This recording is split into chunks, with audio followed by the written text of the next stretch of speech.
ہم نیک اعمال کرتے ہیں اور عمل کر کے ہم ضائع کر دیتے ہیں, ہم اس کی پروٹیکشن نہیں کرتے, اور جب تک ہم اس کو پروٹیکٹ نہیں کریں گے تو تب تک قیامت والے دن ہمارے وہ نامہ اعمال میں ہمیں نظر ہی نہیں آئے گا. مثال کے طور پہ کسی نے کسی کے ساتھ احسان کیا, کہ کوئی شخص مشکل میں تھا, آپ کو پتہ لگا کہ وہ بڑی پرابلم میں ہے, آپ اس کو 20,000 روپیہ چاہیے تھا, آپ نے احسان کر دیا, آپ نے 20,000 دے دیا.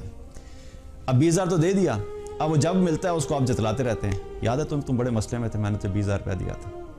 پھر تھوڑا عرصہ گزرتا ہے, پھر وہ آئے گا, کسی کے ساتھ بیٹھے ہوں گے, اس کے سامنے ذکر کر دیا کہ ہاں یہ اصل میں اس کو بڑا پرابلم تھا تو میں نے اس کو 20,000 روپیہ دیا تھا. اب آپ کیا کہ احسان کر کے بار بار اس کو جتلا رہے ہیں, تو یہ آپ نے کیا کیا ہے؟ اب آپ تو ایکسپیکٹ کر رہے ہیں کہ میں نے 20,000 روپیہ اللہ کی راہ میں صدقہ کیا تھا, کسی کی مدد کی تھی, جب میں قیامت والے دن پہنچوں گا اور نامہ اعمال کھولا جائے گا تو میرے اس میں مجھے 20,000 روپیہ نظر آئے گا کہ ماشاءاللہ جی آپ نے بڑا کمال کیا تھا, 20,000 روپیہ آپ نے اللہ کی راہ میں خرچ کیا تھا, اس کو اٹھا کے نیکیوں کے پلڑے میں ڈال دیا جائے. That would be the expectation, کیونکہ کیا ہے نیک عمل.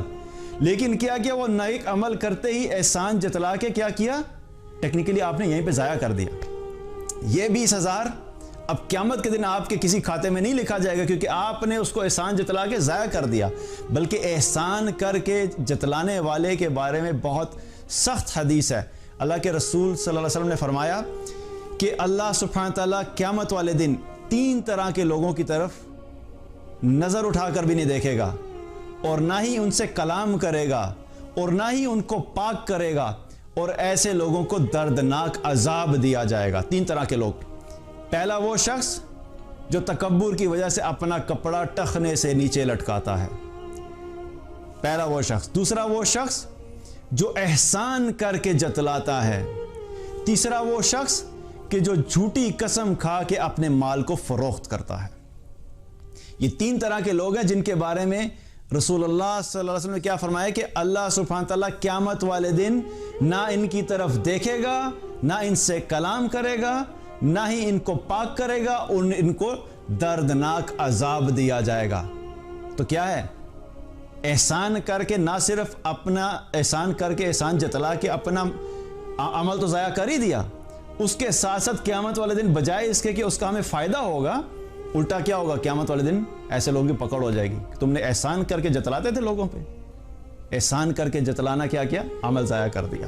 اسی طریقے سے عمل اور کیسے ضائع ہوتا ہے؟ اپنی نیت ٹھیک نہ کر کے اپنی طرف سے ہم نیک عمل کرتے رہتے ہیں کہ میں نے صدقہ کیا اللہ کی خاطر, میں نے نمازیں پڑھی اللہ کی خاطر, میں نے دین کی دعوت کا کام کیا اللہ کی خاطر, میں نے کسی کی مدد کی اللہ کی خاطر, میں نے قرآن پڑھا اللہ کی خاطر. لیکن کر کس لیے رہے ہوتے ہیں؟ لوگوں کو دکھانے کی خاطر, کہ لوگوں کے درمیان میں مشہور ہو جاؤں, لوگوں کے دلوں میں میری بڑائی آ جائے, لوگوں کے دلوں میں یہ خیال آئے کہ بڑا نیک ہے. تو یہ جو اعمال کیے جا رہے ہیں جس میں نیت درست نہیں ہے, اللہ کی رضا کے بجائے لوگوں کے اندر مشہور ہونے کے لیے اعمال کیے جا رہے ہیں, اور ایکسپیکٹیشن کیا ہے؟ مطمئن ہو کہ ہم رہ رہے ہیں کہ میں نے تو 30 سال نمازیں پڑھی ہیں جی, 30 سال میں نے تہجد پڑھی ہے, اور 30 سال کی تہجد کا پوری دنیا کو پتہ ہے کہ اس شخص نے 30 سال تہجد پڑھی ہے, اور ہر تہجد پڑھتے ہوئے جس جگہ پہ بیٹھتے ہیں جا کے لوگوں کو بتا دیں میں تو یہ تہجد پڑھتا ہوں, تو امید تو یہ ہے کہ جی اس تہجد کا مجھے بڑا اجر ملے گا. لیکن کیا چونکہ اللہ کے لیے نہیں تھا, اور قیامت والے دن جب پہنچیں گے اور یہ انتظار کریں گے جی آج میں دیکھوں گا کہ 30 سال کی میری جو تہجد کی نماز تھی اس کا مجھے اجر ملے گا, اور وہاں پہ جب جا کے دیکھے گا تو نامہ اعمال میں عمل ہی کوئی نہیں ہے, تو سوال نہیں اٹھے گا میری 30 سال کی تہجد کدھر گئی؟ وہ میں نے جو لاکھوں روپیہ صدقہ دیا تھا وہ کدھر گیا؟ وہ میں نے فلاں ٹائم پہ فلاں شخص سے بھلائی کی تھی وہ کدھر ہے؟ مجھے نظر نہیں آ رہی. کیوں نظر نہیں آ رہی؟ کیونکہ تم نے اللہ کے لیے نہیں کیا تھا, تم نے لوگوں کے اندر مشہور ہونے کے لیے کیا تھا. تو عمل کرنا یہ امپورٹنٹ ہے, لیکن عمل کی حفاظت کرنا یہ اس سے زیادہ ضروری ہے. تو اس لیے کیا ہے, شیطان کیا کرتا ہے کہ شیطان کا ٹارگٹ پہلا ہوتا ہے کہ نیک عمل نہ کرے کوئی, لیکن اگر ہم ہمت کر کے نیک عمل کر ہی لیتے ہیں تو اس کا اگلا ٹارگٹ یہ ہوتا ہے کہ اس کو چھوٹا عمل کرواؤ, بڑا عمل نہیں کرے, یہ چھوٹا عمل کرے. اگر چھوٹا عمل ہم کر ہی لیتے ہیں پھر اس کا اگلا ٹارگٹ ہوتا ہے کہ اس کا عمل ضائع کرواؤ. تو اس کی پوری پلاننگ چل رہی ہوتی ہے کہ عمل نہ کرے تو چھوٹا کرے, کہ چھوٹا کر لیا تو ضائع کرا دے, تاکہ یہ جب قیامت کے دن وہاں پہ پہنچے اور یہ سمجھے کہ میرے بڑے اعمال ہیں تو آگے اس کے پاس کوئی عمل ہی نہیں ہو.